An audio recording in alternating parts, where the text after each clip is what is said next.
Bonjour et bienvenue sur Radio Cessort, votre rendez-vous quotidien avec l'actualité de la cybersécurité. Je suis Marc-Frédéric Gomez, j'espère que vous allez bien. Nous sommes le dimanche 26 janvier 2026, épisode 559. La pluie est de retour en France. Et au programme de cet épisode, on a un complément d'information sur l'exploitation active d'une vulnérabilité critique de VMware vCenter par des groupes APT chinois. Mise à jour d'urgence out of band de Microsoft pour corriger les fameux blocages d'Outlook classique. Tentative d'attaque du groupe Sandworm contre des infrastructures énergétiques polonaises avec le wiper DinoWiper et émergence du ransomware Osiris utilisant la technique BioIVD.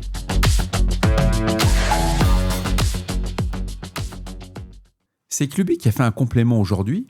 Hier, la CISA, j'en avais déjà parlé sur Radio Cessort, la CISA américaine a ajouté la CVE 2024 37079 à son catalogue KEV. On n'avait pas beaucoup de contexte. Alors, pour rappel, c'est une vulnérabilité critique dans VMware vCenter Server qui obtient quand même un score CVSS de 9.8. Elle affecte l'implémentation du protocole DCERPC et permet l'exécution de code à distance par l'envoi de paquets malveillants. Broadcom avait publié le correctif en juin 2024, soit il y a 19 mois quand même. Les agences fédérales américaines disposent jusqu'au 13 février pour déployer le patch, et VulnCheck a confirmé l'exploitation par au moins 3 groupes d'APT chinois. Le premier groupe, c'est FireANT, Warp Panda et UNC 3886. Ces acteurs ciblent les infrastructures de virtualisation. L'exploitation nécessite un accès réseau préalable au vCenter qui ne devrait jamais être exposé sur Internet. J'ai adoré quand j'ai lu ça, je me suis dit, tiens, ça me rappelle quelqu'un. La CVE 2023 34048, une faille antérieure du même protocole, avait déjà été exploitée par des groupes liés à la Chine, et les serveurs non corrigés servent de tremplin pour des opérations d'espionnage pilotées depuis Pékin, mais aussi Moscou.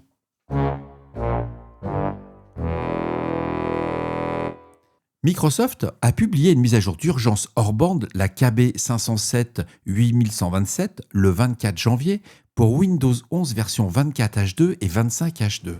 Vous vous rendez compte, maintenant, les mises à jour de Microsoft se font le samedi. Cette correction intervient suite au blocage d'Outlook classique provoqué par le Patch Tuesday avec la fameuse KB 507 4109 du 13 janvier 2026. Les utilisateurs de comptes POP et de fichiers PST stockés dans les services cloud comme OneDrive et Dropbox rencontraient des frises. Les symptômes incluent l'impossibilité de réouvrir Outlook sans terminer le processus via le gestionnaire de tâches, le retéléchargement des emails en l'absence d'emails dans les éléments envoyés. Microsoft a confirmé que les applications utilisant un stockage cloud deviennent non réactives ou rencontrent des erreurs inattendues.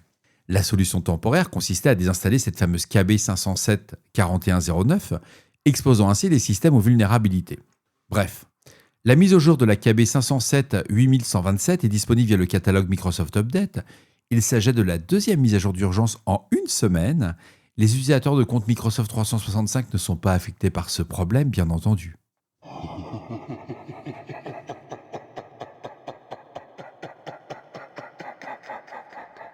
Ah oui, j'allais oublier. On ne réfléchit pas. On patch. Moi j'ai reçu. Une attaque de DinoWiper contre des infrastructures polonaises. E7 révèle DinoWiper, un nouveau malware wiper utilisé par Sandworm dans une tentative d'attaque contre le secteur énergétique polonais les 29 et 30 décembre 2025. Les cibles incluent 2 centrales de cogénération et un système de gestion d'électricité provenant de sources renouvelables.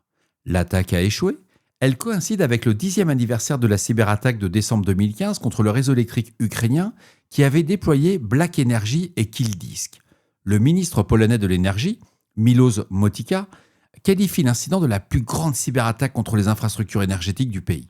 Le gouvernement polonais attribue l'attaque à des groupes directement liés aux services russes. Les autorités préparent une législation de cybersécurité imposant des exigences strictes pour la gestion des risques et la protection des systèmes IT et OT. Sandworm maintient depuis plus d'une décennie un ciblage persistant des infrastructures critiques, particulièrement contre l'Ukraine.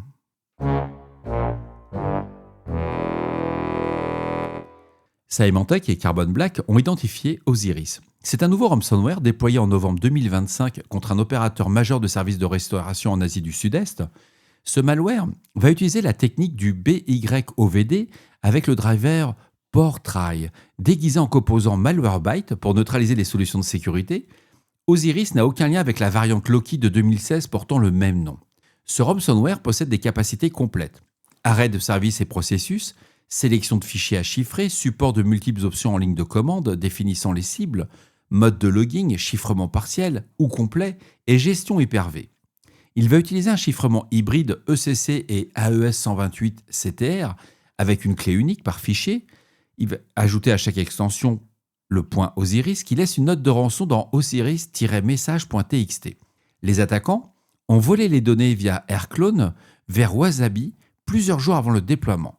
Des similitudes avec INC Ransomware apparaissent, utilisation d'une variante Mimikatz nommée Kaz.exe, alors Kaz c'est K-A-Z, et des outils comme Rustdesk modifiés.